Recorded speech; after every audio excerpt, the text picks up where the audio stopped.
Sungguh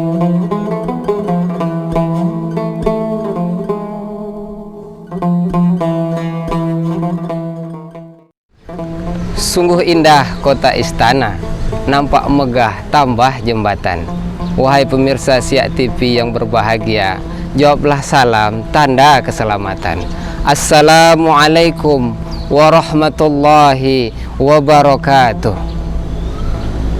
Alhamdulillah wassalatu wassalamu ala sayyidina Rasulillah wa ala alihi wa sahbihi wa man tabi'ahu wa mawalah. Allahumma salli ala sayyidina Muhammad wa ala alihi wa sahbihi rasulillahi ajma'in. Pemirsa Siak TV yang berbahagia dimanapun Anda berada, marilah kita ucapkan puji syukur kehadirat Allah subhanahu wa ta'ala sebagai tanda kasih sayang dan rahmat-Nya yang tak putus diberikan kepada kita semua. Jangan berharap hidup ini adalah hadiah dari Allah, tapi salah satu kesempatan kita hidup pada saat ini adalah tak lain dan tak bukan adalah rahmat Allah subhanahu wa ta'ala. Tak ada satupun rahmat yang tidak perlu dipertanggungjawabkan. Semua detik demi detik, menit hingga menit, semua itu akan dipertanggungjawabkan kepada Allah subhanahu wa ta'ala.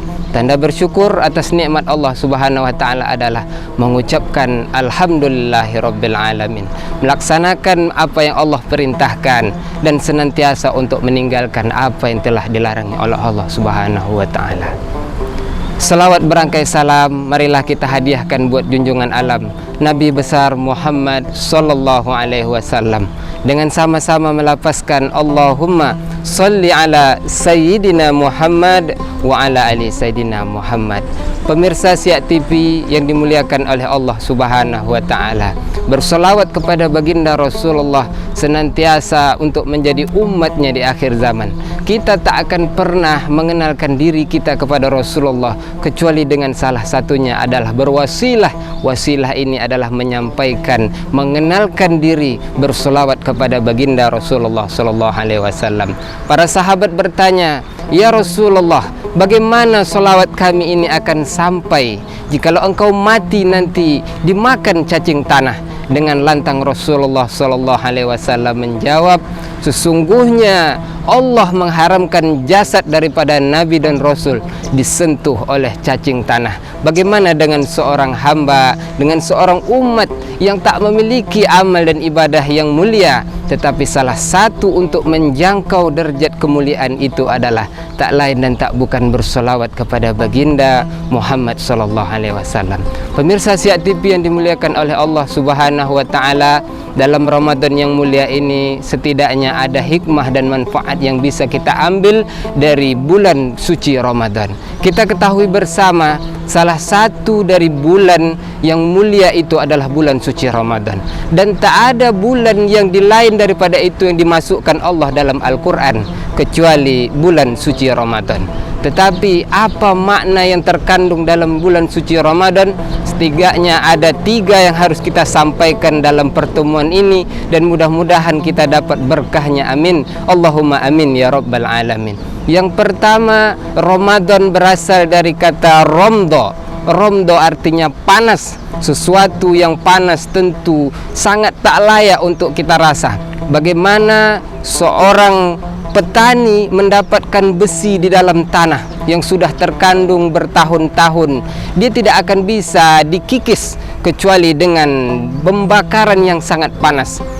Begitu parang yang dapat berkarat kita ambil dari atas tanah, maka ketika dinaikkan dia tidak akan bisa dikikis dengan apapun kecuali harus dibakar dengan api yang panas. Begitu pula dengan seorang hamba yang hidup 11 bulan kurang lebih, kita banyak mengalami karat, telinga yang selalu berkarat mendengarkan yang tak baik, mulut yang selalu mengucapkan lafaz yang tak baik, mata selalu berkarat melihat yang tak baik. Begitu juga dengan hati yang selalu berpikir dan bersiasat kepada yang tak baik, maka karat-karat yang ada pada diri kita ini selalu ditempa oleh Ramadan yang berasal dari panas. takkan mungkin bisa dikikis dengan air yang sejuk, tetapi alangkah mungkin dengan cara yang panas itu akan timbullah besi yang tajam, emas yang begitu mengkilau.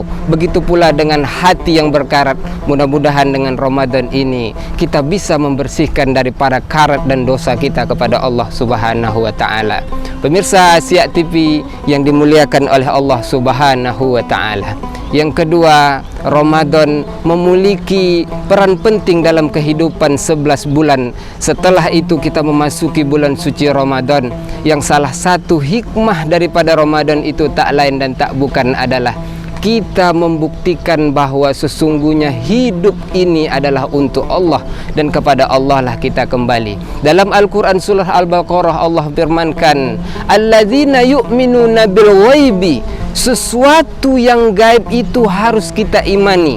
Yang gaib bukan hanya hantu, yang gaib bukan hanya syaitan, tetapi yang gaib itu juga adalah Allah Subhanahu wa taala. Lantas bagaimana aplikasi iman kita kepada yang tak nampak?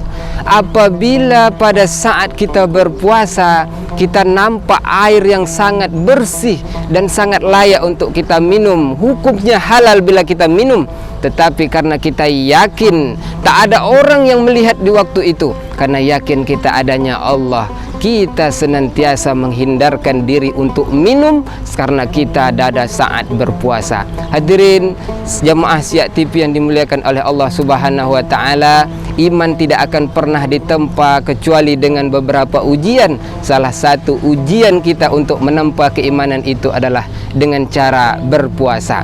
Yang terakhir yang ingin saya sampaikan adalah jangan sampai kita menjadi orang yang celaka, karena di salah satu hadis Rasulullah SAW, apabila manusia yang celaka ini, yang salah satunya adalah apabila mendapatkan hidup kesempatan di bulan suci Ramadan, tapi tak bisa mengampunkan, memulihkan kembali hati yang kotor tersebut menjadi suci, dengan kata lain tak mendapatkan ampunan dari Allah Subhanahu wa taala. Semoga kita dapat terhindar daripada ini dan mendapatkan berkah dari bulan suci Ramadan. Mudah-mudahan ada manfaat bagi kita semua. Terima kasih atas segala perhatian. Mohon maaf atas segala kekurangan.